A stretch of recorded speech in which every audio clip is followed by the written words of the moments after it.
Vous avez eu des échecs dans votre carrière? Ah oui, plein. Mais elle n'a pas seulement fait la vaisselle, je revois très précisément une interview de Barbara disant qu'elle elle savait pas écrire des chansons et que elle en avait écrit une comme ça, mais que c'était nul et que voilà, et que les paroles des autres auteurs étaient intéressantes, mais elle, ça n'avait pas de valeur. Donc non seulement elle a bouffé de la vache rangée, mais elle a aussi dû à un moment se dire bah, peut-être que mes petites chansons ont aussi de la valeur. En tout cas. Avant, elle ne s'autorisait pas. Exactement, avant elle ne s'autorisait pas. Donc oui, bien sûr, moi j'ai commencé à vouloir être actrice à l'âge de 13 ans, à une époque où il n'y avait pas tellement de jeunes actrices, enfin c'était pas aussi à la mode de vouloir voilà, être acteur. Et j'ai raté le conservatoire 2 fois, j'ai raté tous mes castings, je sais pas, enfin je me demande souvent si j'avais réussi plutôt en tant qu'actrice, si j'aurais jamais écrit, ou si, je pense que oui, mais oui, bien sûr que les... De toute façon, je sais plus, il y a une définition de la réussite qui est... réussir, c'est d'aller, je crois que c'est Churchill, ouais, d'aller d'échec en échec avec le même enthousiasme, et je crois que c'est très profondément vrai, c'est-à-dire que tout le monde échoue. Sauf qu'il y en a qui s'arrêtent à leur premier échec, et puis il y en a d'autres qui ont la force de rebondir. Et c'est ça qui fait la différence, c'est la persévérance.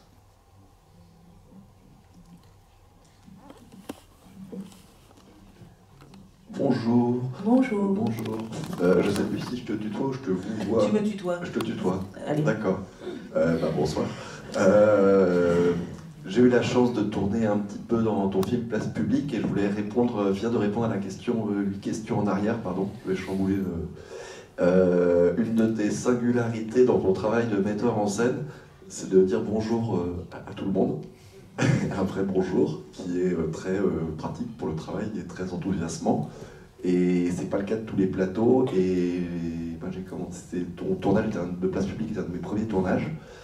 Et depuis, j'ai pas mal tourné. Et il y a j'ai fait une petite étude malgré moi, il y a un vrai lien, une vraie corrélation entre les films réussis et les metteurs et metteuses en scène qui rendent leur plateau joyeux. Ça paraît évident comme ça, mais donc merci et bravo pour ça. Et je sens que la salle est pleine de réalisatrices et de réalisateurs en herbe. Et tu parlais tout à l'heure des tout petits rôles, des gens qui viennent jouer une journée par-ci, 2 jours par-là. Et que ce soit dans un film où on se retrouve 38e rôle, voire 506e rôle. L'autre jour, j'étais dans une série. Effectivement, le réal ou la réal qui passe faire un petit coucou, bonjour, et que t'arrives pas, t'es pas jeté au plateau comme ça et que t'es 2 pages par cœur, effectivement, ça change la vie. Et je crois que tu sais faire ça et tu peux en remettre une couche à toute la salle pour tous les gens qui veulent faire des films. Faites ça, vous gagnerez beaucoup de temps et beaucoup de prises. Vous ferez des grosses économies de temps. C'est vrai, même par intérêt, autant être humain. Exactement. Et puis ça aide à avoir des Césars, d'être aimé de tous les techniciens. Oh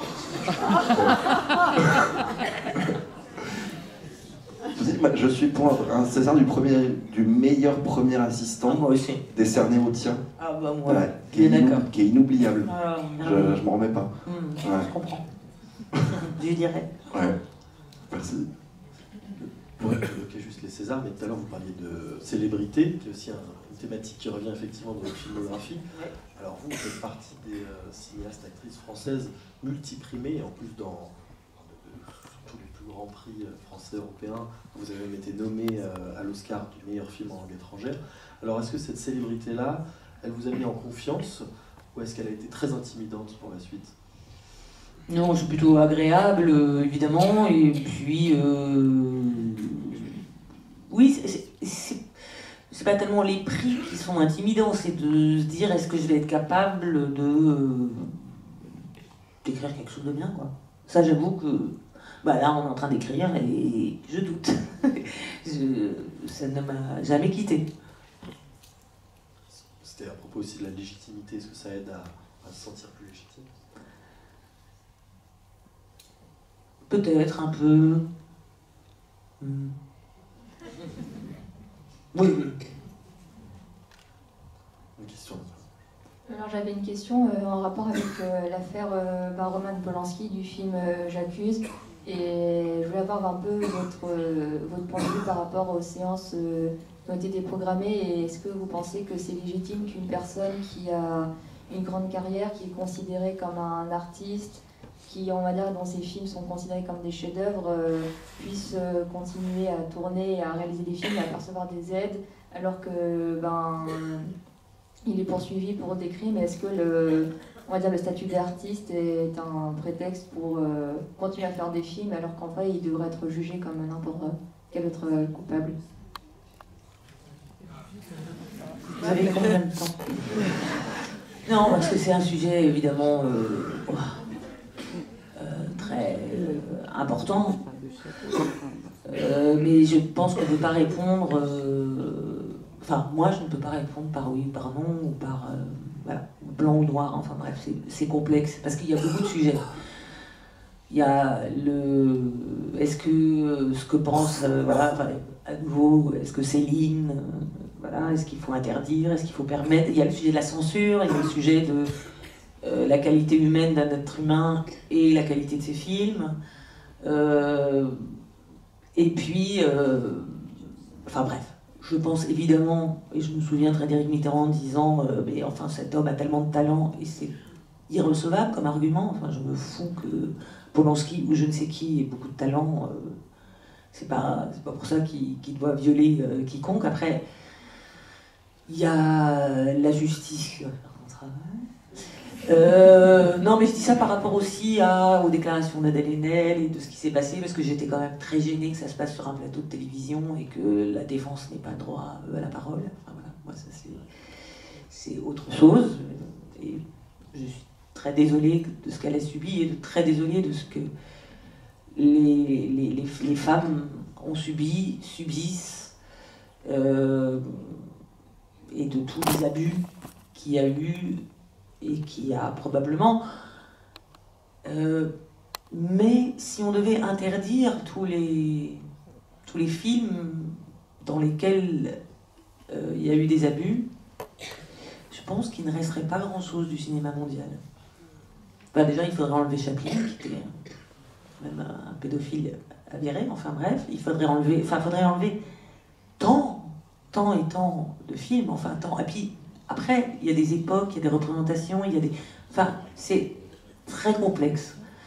Je sais que j'ai pas très envie d'aller voir J'accuse, et je me sentirais très mal à l'aise de l'interdire. Je pense à des tas d'autres cinéastes, mais que je n'ai pas du tout envie de dénoncer publiquement, donc en fait, je sais pas quoi. Enfin, je sais pas. Je sais certaines choses, et il y en a d'autres où je trouve ça très compliqué. Voilà. Mais je suis prête à en discuter et à en débattre avec vous. Bonsoir. Juste un mot. Polanski n'est pas Weinstein. Non, bien sûr que non. Et c'est très important. Mais absolument. De différencier entre quelqu'un qui a érigé un système d'abus, d'emprise, en utilisant la sexualité d'ailleurs. Et quelqu'un qui a fait, il y a plus que 40 ans, une action, quelque chose impardonnable pour l'instant, pour l'époque, mais qui a payé. Et tous ceux qui jugent aujourd'hui, ils ne connaissent pas vraiment l'affaire. Parce que j'invite tous ceux de regarder de près ce qui s'est passé à l'époque pour Polanski, qui était d'ailleurs en prison, qui a d'ailleurs payé sa victime dans un procès civil. Il y avait un procès pénal et un procès civil. Donc j'invite tout le monde de regarder de près avant de parler. Le film que Polanski a fait, J'accuse, il est excellent, donc je regrette pour ceux qui ne vont pas le voir, qu'ils regrettent quelque chose. Mais ce que je voulais dire, qui me semble extrêmement important, c'est que ceux qui s'appellent féministes, j'en suis une, mais qui ne respecte pas les femmes, c'est impardonnable, c'est insupportable. Samantha Geimer, la victime, c'est une femme d'un certain âge aujourd'hui, qui a une famille et qui dit, elle a félicité d'ailleurs Polanski pour J'accuse, qui dit aujourd'hui, pourquoi on ne me laisse pas tranquille? Ça a gâché la vie à ma mère, ça me gâche la vie à moi, et qui implore les médias de la laisser tranquille. Elle a d'ailleurs fait la paix avec Polanski. Oui, elle demande de laisser tranquille Polanski. Non, la laisser tranquille. Elle, mais lui aussi. Et lui aussi, bien sûr. Et il y a 5 nouvelles Donc, femmes. il y a une interview d'elle, déjà de 2007, que tout le monde peut voir sur YouTube, où elle donne une interview, où elle dit ça. Je trouve que c'est un irrespect. Non, mais vous avez complètement raison. Instrumentaliser aujourd'hui Polanski pour une cause qui est très importante. Bien sûr. Alors, un peu de finesse, s'il vous plaît. Non, peu de finesse, mais vous avez d'analyse. raison. Mais il y a d'autres femmes, il y a d'autres plaintes de femmes. Hein. Elle est... Non. Écoutez, cette femme, dans Le Parisien, c'était en 75, Polanski et Samantha Geimer, c'était en 77. Regardez un peu de près ce qui se passe.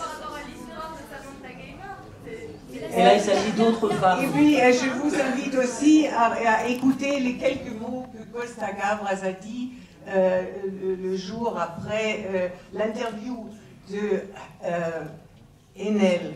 C'est une femme d'une grande finesse et d'une analyse.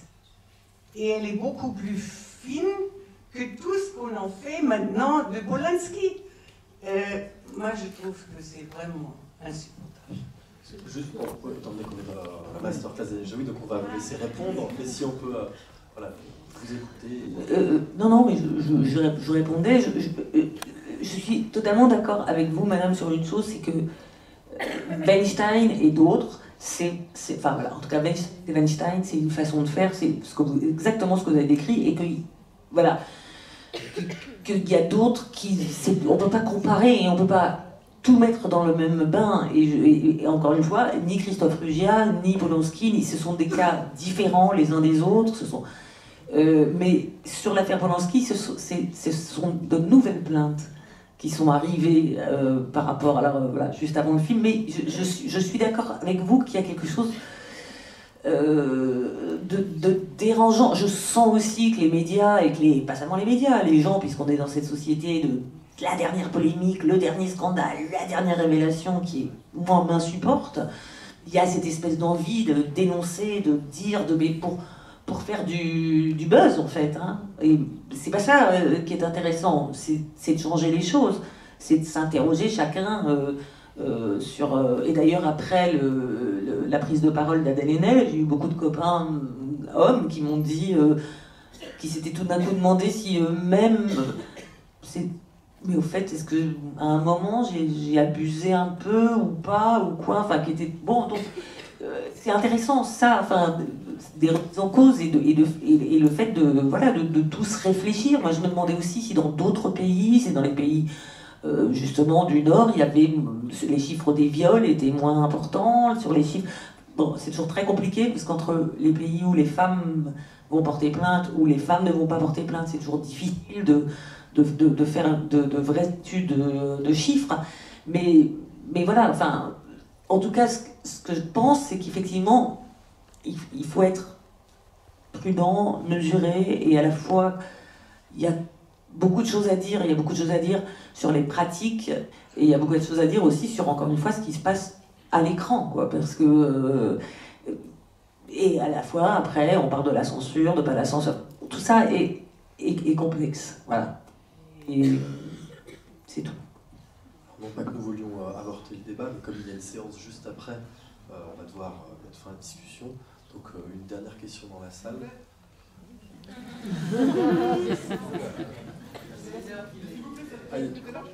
C'est vrai, là-bas, il lève la main depuis tout à l'heure. tendez le micro quand vous